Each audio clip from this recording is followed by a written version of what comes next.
every day, please bring a notebook and a pen. Inside the kitchen, you never know what we're going to do. Some days we're going to be in the kitchen, some days we're going to be inside the classroom. Just like as in a commercial kitchen, we need to be very flexible. Days are not always the same. Last minute orders, maybe we have to finish this, maybe we have to do that. Also, you're going to bring a hairnet. Just in case when you're inside the kitchen, have you ever found a piece of hair in your food? It's kind of disgusting. So what we want to do is that we're going to wear that hairnet to cover the hair so no hair goes inside the food. The apron. You need to wear the apron. What that does is it protects your clothing from any spills or any hot items that might get on there. If you accidentally spill something hot, then you can get burned. So you're going to need to wear an apron.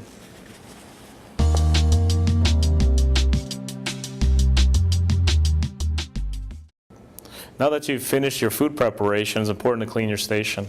You're going to take a cloth, hot soapy water. You're going to clean your table. This is going to get rid of any dirt or any soil or any food that's stuck onto it. Then you take a dry towel, dry that off. Now the most important part is you're going to take the sanitizer. This sanitizer is going to kill any microorganisms that are still left on the table. We spray that on. Let it sit for a minute or two. So we're waiting, we're waiting, we're waiting. Now we dry that off. Now your table is sanitized.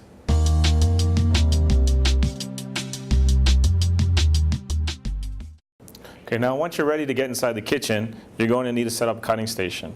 First you take a damp cloth, put it on the bottom. Then you're going to take your cutting board and you're going to place that on top. The cloth has to be damp to prevent it from sliding. Okay, now that you have your cutting station set up, then it's important to choose the right knife. Here we have a chef knife. This one is just used mostly for chopping. Then we have a paring knife. This is used for peeling.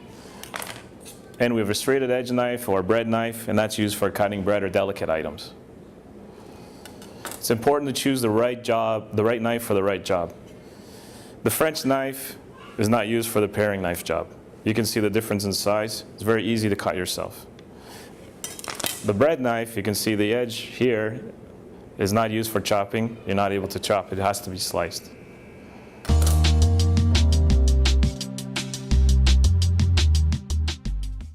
The first thing that you're going to do when you come inside the kitchen is wash your hands. This here is the wash basin. Make sure you only use this to wash your hands. Don't bring food over here or get water or measure stuff, just only simply for using your hands. If you use the washroom, you need to, when you come back, you need to wash your hands again. So we're going to wash our hands. Oh, make sure you use soap and water.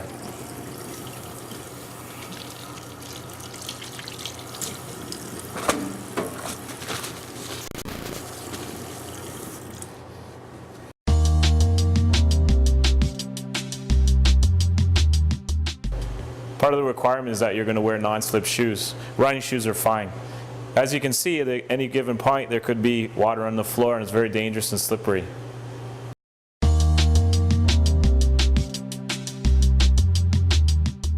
When walking with knives, it's important that you keep it down and to your side like this. Keep your hand free in case anybody walks in front, and then you can gently push them out of the way.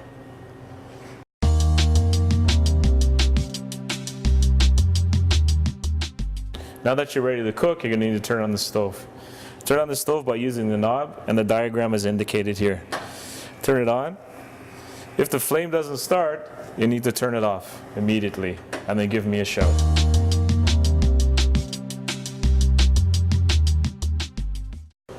Everything that goes through the dishwasher has to go into a dishwashing rack. Here we have two choices. This one here is a stacking rack, and this one here is a flat rack. If you have a small item, such as a paring knife or a little measuring spoon, they have to go into the flat rack so they don't fall all the way through. If you have a cutting board, this needs to go inside a stacking rack before it's placed through.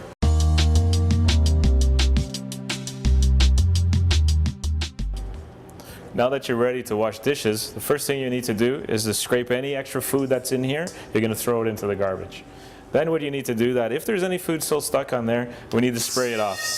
What we don't want to do is we don't want to contaminate the tank here. So the less food that we put inside here, the cleaner the water is going to be. Once you spray it off, then you can put it upside down inside the rack. Then it goes into the dishwasher. Pull it down. Let it cycle. There's 2 cycles here. One is a wash, and then it's going to stop, and most students think that the dishes are done. Then we have to go through a rinse cycle. So it's about 30 seconds, then it's going to stop, you still have to wait, and then it'll click on again.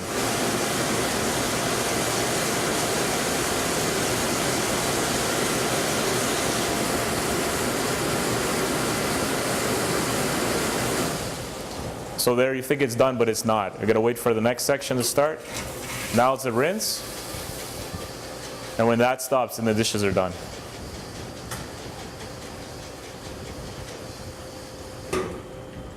Now the dishes are done, lift it up, watch out for the steam. Don't stick your nose in there, don't see if anything's going, and just push the dishes through to the other side.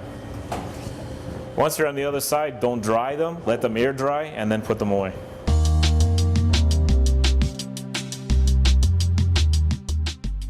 In conclusion, these safety rules are here for your safety and the safety of others.